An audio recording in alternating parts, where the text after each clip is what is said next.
Hello, Coachella Valley. Hello, Palm Springs. It's summertime. It is. And Palm Springs Point of View is brought to you by ProVR USA, the Valley's own virtual reality arcade. What an experience. You can do anything from go into the world deep, deep, deep under the water or shoot fighter jets. It's so fun. Go see Derek Etten at ProVR USA. And you've been there, right? You've experienced Oh this. yeah, oh boy, it's fun. I'm next. You get a workout. That boxing match I did was woo, woo. So let's go from a virtual jet to an actual jet that is now here in the Valley.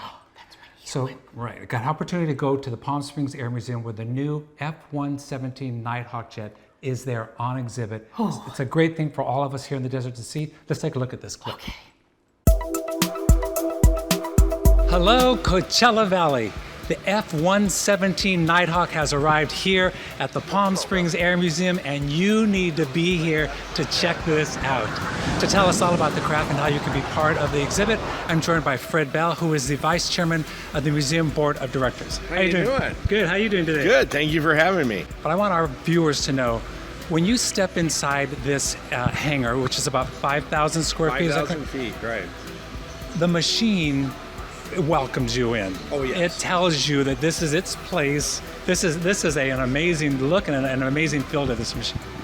When we designed it, one of the things we wanted was when you come through the doors, which are off to my right, that there was a wow factor. Oh, yeah. When you came in and went, whoa. And the airplane certainly does that. Yes, it sure does. When did the machine or the airplane arrive here? Now about 3 years ago, just prior to COVID, and then we shut down shortly after that. Of course, of course. I'm going to guess this kind of machine does not arrive in a couple of boxes and then you stick it together. There's a lot of work to get into here. I actually went out to Tonopah, Area 51, picked it up on 2 semis, and brought it back. And then there was a whole thing about, getting it off the truck and getting the gear lowered. And this isn't your average bear. So.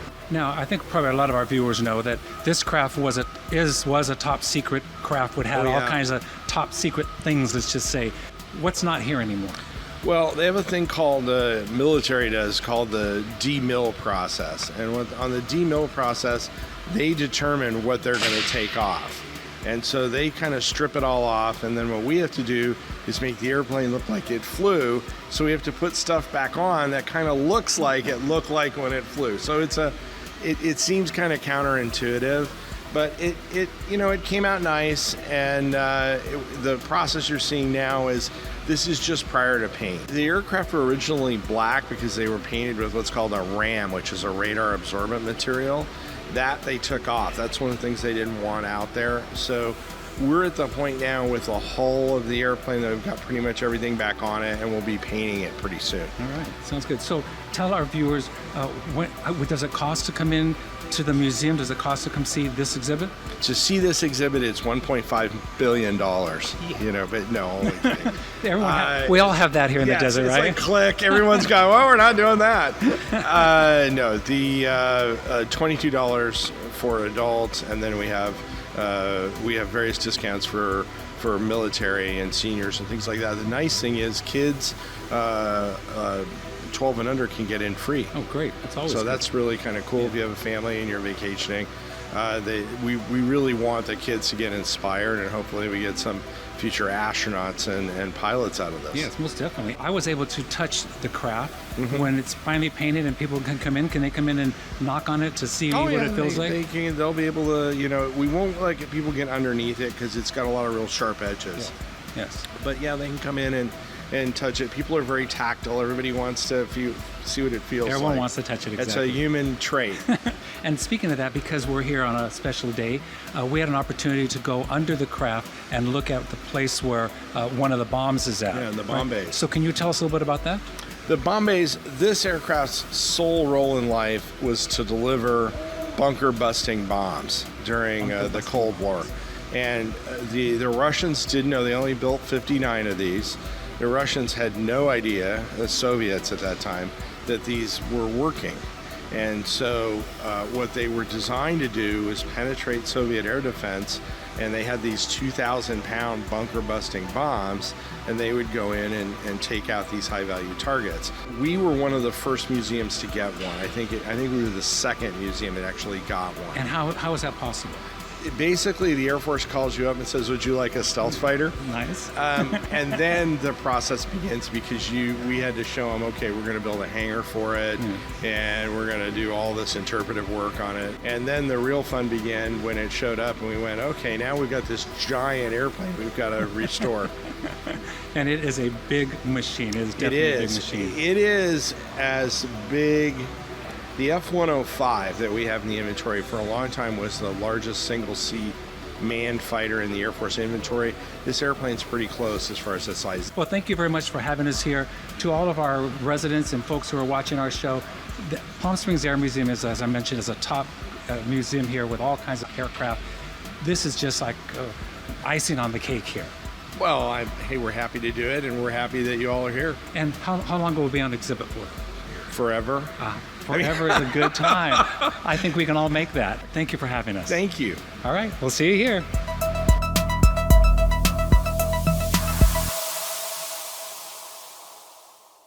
Well, Conrad, that's an amazing feat that the museum has procured this It's amazing. stealth jet. And you feel that jet when you walk into that room. It's really pretty amazing. Pretty Like amazing. how big, how wide across would you say? Oh gosh, I don't know what that wingspan is. I would say Yeah, 30 wingspan. feet to 40. I'm guessing. Come down there and take a look. You get to actually knock on it, touch it, see it. It's a blessing. amazing that they built a whole new hangar for Oh this. yes, I very mean, much so. I Come can't on. wait to see it. Well, Conrad, I think we've both been out and about quite a lot the last couple There's weeks. things happening in the all desert. the time. There's lots of music, lots of live music and That's right. art. And tell us about what you do. I had a great opportunity to go see Leanna and Migual at two different venues that they're doing. One at B Wine Lounge on Mondays. Great music and lots of dancing that's going on. I It is love a it there. blast. And then I caught them on Tuesday over at the Palm Springs Cultural Center for Jazz on the second floor. Whole different vibe. Whole different vibe. Lots of great jazz music. Just a blast. And I want to make sure everyone knows that Leanna and Miguel and the Jazz on the second floor will be moving to the first floor for the next 2 Tuesdays, doing a special virtual type show called Jazz on the Ocean floor and then Jazz on the forest floor. It should be a blast. It's all about music at the Palm Springs And lots of Cultural Center. graphics, I understand. Lots of visual graphics. That will be so cool Yes. because they are such talents and so well loved here in the desert. We'll see you there. And of course, Claudia, you were on this side of town. You went to the Palm Springs Art Museum for their special members only opening, I believe it was. Is that correct? Yes, and it's last night was a great opening, and the general public comes in after the members, but it's in support of actually beautiful shows of the summer artists in residence. And the whole name of the whole exhibition is called Outburst Projects. And there's some great exhibits. I haven't gotten through all of it yet, but one thing I did get through was this amazing maze of neon lights and plexiglass, and I ran into the walls 3 times. I'm like, oh, well, you go this way. I need to be there then. I want to It's go. that's a really good thing to just kind of wander through. And, after maybe one cocktail, I didn't feel anything bumping the walls. And it sounds great. Sounds exciting. We It definitely was have to go. great, yeah. And speaking of cocktails, there's a Yes. new bar in town and you dropped into it. Tell us all about it. I did. Well, over at Caliente Tropics, Rory Schneider has done it again. He's the guy behind the Reef, that amazing tiki bar in the back of the Caliente Tropics.